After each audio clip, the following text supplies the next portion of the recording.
Hi everyone, you're welcome to my Professor Note, and in this audio lecture, we will discuss about new historicism. So, what does this word says itself? New means latest, and historicism is that our social and cultural phenomena, whatever our society is, the way our culture is, it is predetermined by the history. For example, there is this war going on consistently between these two religions, Hindu and Muslims. Why that is? Why it happened? It has its root in the past, in the history, that is the partition. The seed was planted by the Britishers between these two brothers from different religion, a seed of hatred against each other, that causing these present movement. In the similar way, if we talk about new historicism, I have just discussed historicism here with you, but new historicism is a term which is related to the literary criticism, right? Greenwald says that this is not a theory, this is just a way of reading. This approach says what this historicism says about our society. It says that the text is related to the social and cultural historical phenomena, to the politics, to the society, to the culture. It talks about all these things. How? Train to Pakistan. Do you think that this is a product of the Khushwant Singh mind? No, there wouldn't be any Train to Pakistan if there was not partition.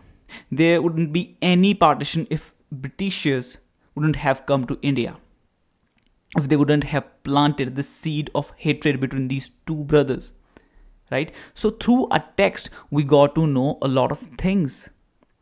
Uh, that's why it was against the new criticism.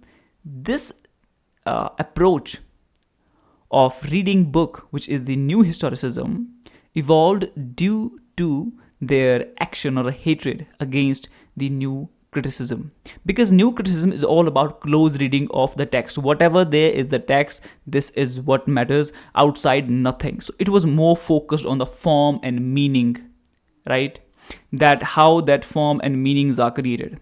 So I hope now it's clear for you that what new historicism is. It interprets the social, political, and cultural events which is happening in the society right now through literature.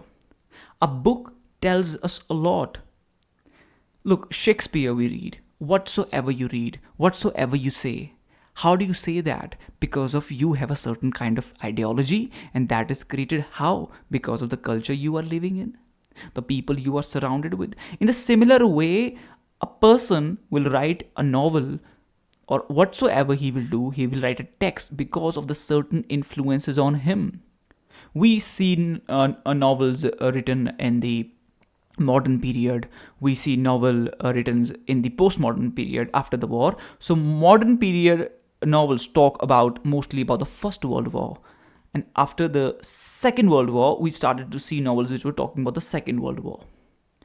Well, the influence on them was the war. When we read a novel, if a new criticism, if someone who follows the theory of new criticism, how will he read it? Whatever there is in the text, the form and meaning. What does this word say? Oh, it creates that. It has nothing to do with the feelings. It has nothing to do with the society. It has nothing to do with the background of these characters. It has nothing to do with the authors. Do you think it will fetch you its exact idea what that author wants to say? Of course not. But the new historicism is more concerned about that, how the text is being created, what are the forces working behind that. That's what it talks. Why there are theories? Why there is theories? They theories are there are to have a different approaches, different perception to read that book.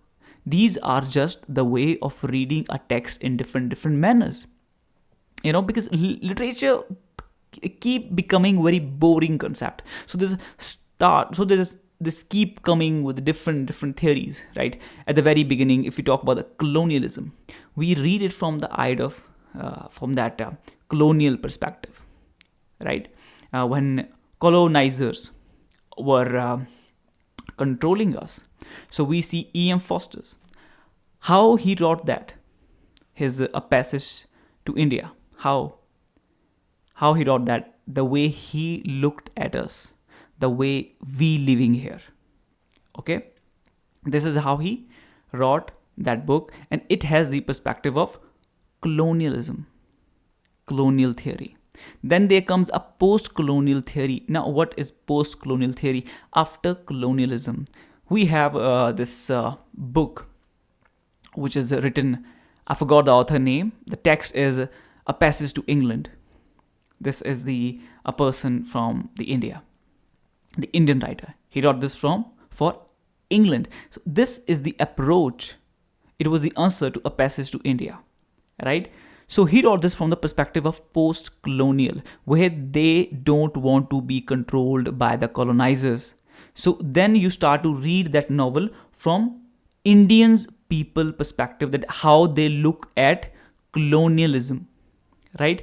We have this concept about structuralism where everything is correlated. It tries to bring out a very definite meanings that this is what it says, a structure. Then there come a post-structuralism which does not believe in a one singular meaning, right? That things cannot be controlled, that things cannot be so clear that this is what it is. No, because word itself has no meaning. Meanings are created, right? Throughout the generations, there is a process going behind this. Someone says cat to this animal, so they become a cat. Someone say bat to this wooden piece, so it becomes bat. But how does it shows that bat is a bat and it will be a piece of wood? No, we have just given them these words, and then we provide them these meanings. This is us who gives words a certain meaning. It has no meanings. In a similar way, I'm bringing out a lot of theories here, I know, but it will for sure becoming very easy for you to understand each and every single thing, because this is my approach to make things so simple for you. This is what I have learned throughout all these years, and now I'm just pouring down everything in your cup. So just take it. So post-structuralism, this is what structuralism is talks about, that there is a word, one definitive meaning. Post-structuralism says there is no. If you are reading a text, so this is what this text mean. Structuralism says that. Post-structuralism says that no, it can have any meaning. You can't be said, so this is what this means. And I just really like it because it gives you a certain hope. How it gives you that? A lot of time people tell you that this is who you are. And I just hate that, because it controls you, that this is who you are. But I love to say this to myself, that I can be anything, right? I can be anything. At the very beginning, when you go to the school, you talk in a certain way. But like after a few years, after many years, you try to develop your communication skills and you talk in a very, very different manner. Now there will be people, oh, look at him. How can you talk like that? I can be anything, whatever I want to be. I love that approach. I can choose any profession. I can live the life that I want to. This is a certain hope that this theory of post-structuralism gives you. And you have no need to take this what do we say this how to say this. I mean, you have no need to take approvals from these theories. I mean, if there was not a post-structuralism theory, even then you can think that I can be anything. Okay, so this is about structuralism, this is about post-structuralism, this is what the new criticism, as I shared with you. It all started with the new historicism. So everything is correlated here. But new historicism is thus, it interpret the social, cultural, political phenomenals through literature. Okay, so this approach was developed in the 1980s through the works of Michel Foucault and Stephen Greenblatt. So it's similar to Marxism,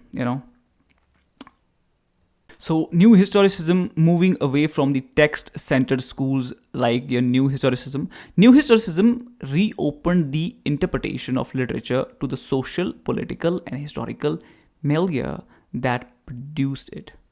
To a new historicism, literature is not the record of a single mind, right? That an author has created it. As I said, when I give the example of Train to Pakistan, it is not just the Khushwant Singh. If there was not a partition, there wouldn't be a novel like that, right?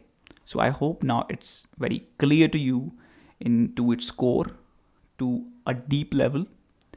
All right. So if you are preparing for this any exam which is related to the English literature, so you can have my notes. I'll be giving my contact number in the description box, so you can contact me there, and I'll be more than happy to help you in your journey to qualify your English literature competitive exam. It can be your NET, SET, GATE, TGT, PGT, where you get questions related to the English literature. So I hope this video is helpful. I'll make a next video very soon. Till then time, my Professor Note, signing off.